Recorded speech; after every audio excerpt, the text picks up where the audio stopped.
Hey y'all, welcome back. I'm Shayna Cersei, and today we are going to be painting another page in our watercolor journals. I'm so excited to paint with you today, and we are going to be painting just a fun little basket of flowers, a little woven basket, but we're going to keep it really simple and really loose.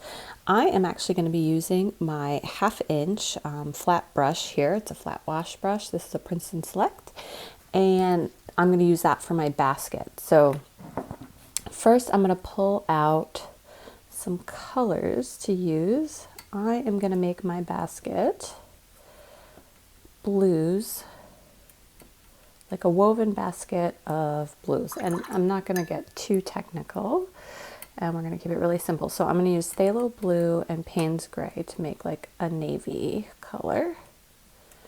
There we go. I'm going to bring in lots of water. All right, so the first thing I'm going to do is I'm going to create a few stripes that are going to create kind of the overall structure. So 1, 2, 3, 4. All right, so that is the first round here. I want these to dry a little bit, and then we're going to go back this way to create an overlap, and you'll see we'll get some where it overlaps the paint, it'll be darker, and then where it overlaps the white, it'll be lighter, so on and so forth. And we're going to do that a couple times till we're satisfied with our little square basket, and then we're going to put a beautiful bouquet of flowers above it. Flowers that I will probably include, let's see, maybe a rose, some rose buds, greenery and leaves, maybe a peony, which we just did, but a really loose one, a daffodil perhaps. I'm just thinking of flowers off the top of my head. We'll try to keep them loose and simple, but I will switch to a round brush at that point. So let this dry. It just has another minute or so before it's dry enough, and then we will get started with our next round. All right, now that that's dry, we're going to take that same color. You could certainly switch colors, but I'm going to go this way across. You can see I'm leaving little gaps to leave some white space.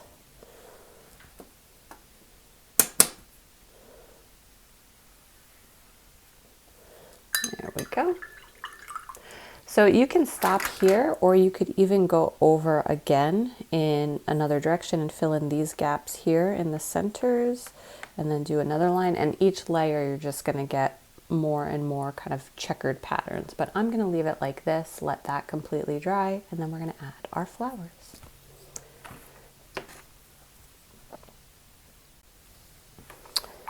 All right, so for my first flower, I am going to do, when I do a flower composition, usually I try to start with the biggest flower or flowers that I plan to use.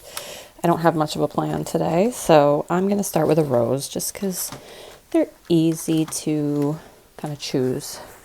I don't want to say easy to do. I do have a rose tutorial video, several videos back in our watercolor journals, but I'm switching to a round brush, a size 10 for this. I've never actually done a rose with a flat brush. That might be interesting, but I'm going to stick with my round. So I'm going to pull out some quinacridone magenta for this, and you can make your rose any color. You could do it in reds. Actually, let's do a red rose. Let's do a red rose. And I'm going to use alizarin crimson for this.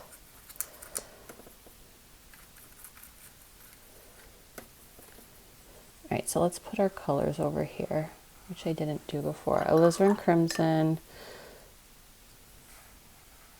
phthalo blue, and Payne's gray so far are what we used.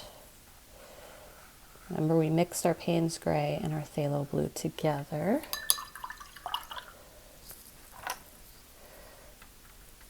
So let's get a little more red out. All right, so we're going to start in the center here with a few overlapping C shapes. I know it doesn't look like much yet.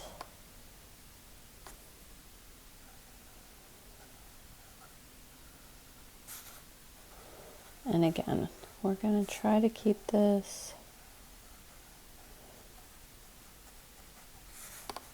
pretty simple.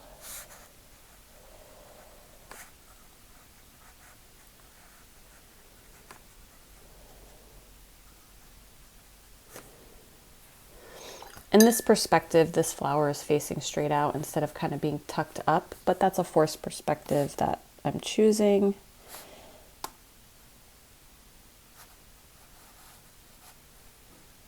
For this little illustration.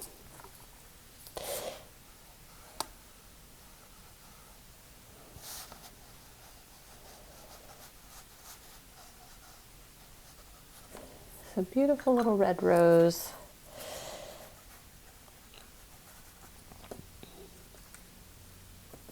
I'm going to take a little of that Payne's gray, drop a little bit into the center. That looks super dramatic. Ooh. But it will dry. And it'll dry a little lighter. So I'm just adding more just because I want the contrast to be pumped up, and I also want the overall color of the flower to be a little brighter, a little less pink, a little more red. But I still want the variation in color of the petals. Okay, I'm gonna stop. That is a big flower. Okay, so let's add some stuff around this beautiful flower. Let's add in, let's see, what other color flowers could we do that would complement this? You know what we could do? We could do some pansies, and we can make them in any colors we want. So I can throw in some purple pansies, and I can also throw in some yellow pansies, and that'll be a nice little, like yellowish orange ones, and that'll go well with the red. So let me get, I had some purple in here before, but I had a little Payne's gray in it. Let me reset this and zoom out a little bit so you can see my palette. Okay.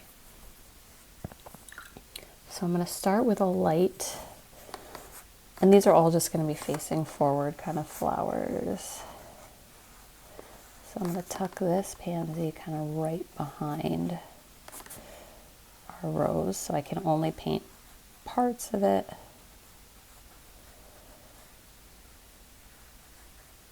So these are just wide petaled flowers, and there's usually like 4 petals. I'm going to dot in darker color in the center there. We can add more details on later.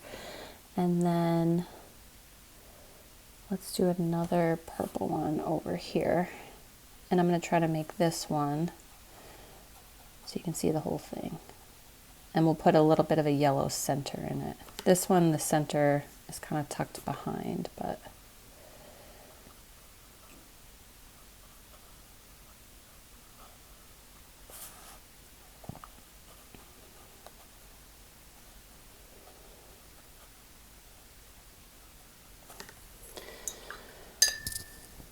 so let's give it a little bit of a yellow center. So here's another color I'm using. Oh, I forgot the purple. So I'm going to use Diarylite Yellow and some purple. It's turning out to be a very colorful color palette. And you can kind of limit your, let's see if we can sneak in a little yellow in there. There we go. You can limit your color palette to as few colors as you want or as many colors as you want.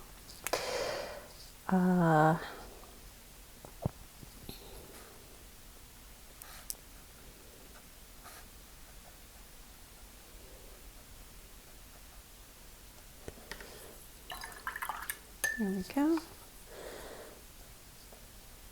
And this one is still drying over here, but we'll add, needs to be a little drier before we add a darker center to it. So let's do like a yellow pansy as well. And do that yellow and purple. They make great complements to each other. So we'll do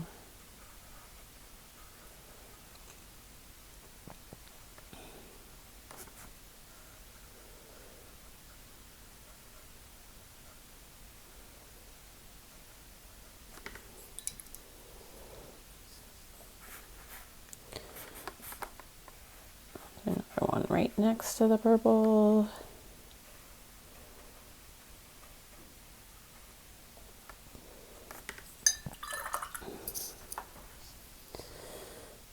All right.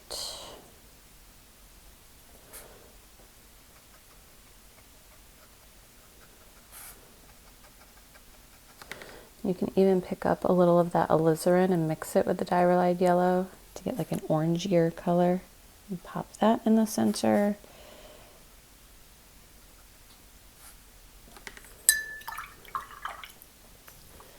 There we go, lovely. So I think this is close to enough flowers. We're just gonna add some more details to them, and then we're gonna add some greenery.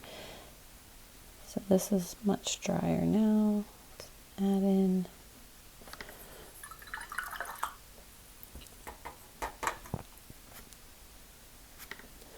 a darker center. And even add in a little bit of Payne's Gray right in the middle. Dot that in.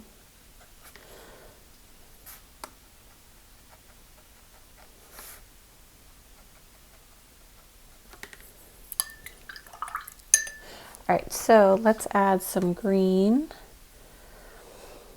And we'll just go with sap green on this one. Or actually, you know what? We can mix our diarrhea yellow and our phthalo blue to make a green. So we don't need a new green color. And I have some phthalo blue chilling over here, and I'll just mix some of that yellow with it. And I make another green over here with this other Payne's Gray, phthalo blue combo that I had. So now I have two greens. So let's just make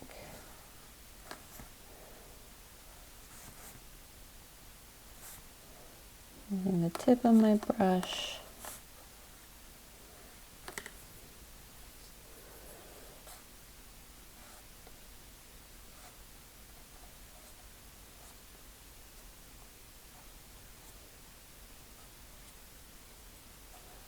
Make some wider brimmed leaves. Again, trying to stay loose and just easy peasy.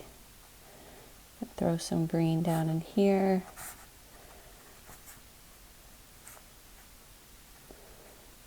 Just to kind of fill in.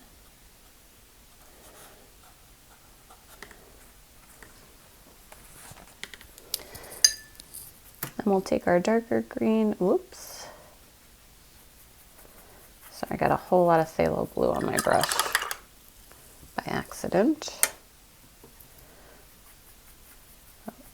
Just added yellow to it again, but this is a darker green.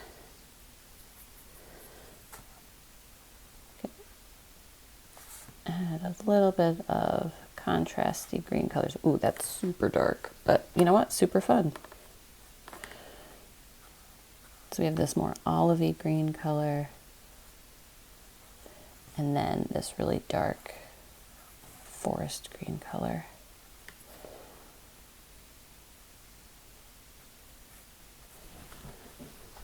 Contrast makes everything fun, fun, fun.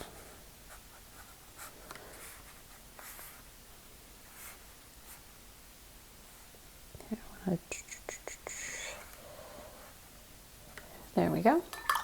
All right, I'm gonna leave it at that. And there's our cute little floral basket. We have a rose and some pansies in there, some beautiful greenery and leaves. It looks full and lush, super loose, and trying not to get too detailed and just letting it be fun and floral. So thank you so much for painting with me. Don't forget to like this video, subscribe to the channel, share it with a friend who you might think will enjoy this watercolor journey, and check out the description for links to supplies and materials I use on a daily basis, and follow me on Instagram. All right, take care, y'all. Happy painting, and I'll see you for another watercolor journal page very soon.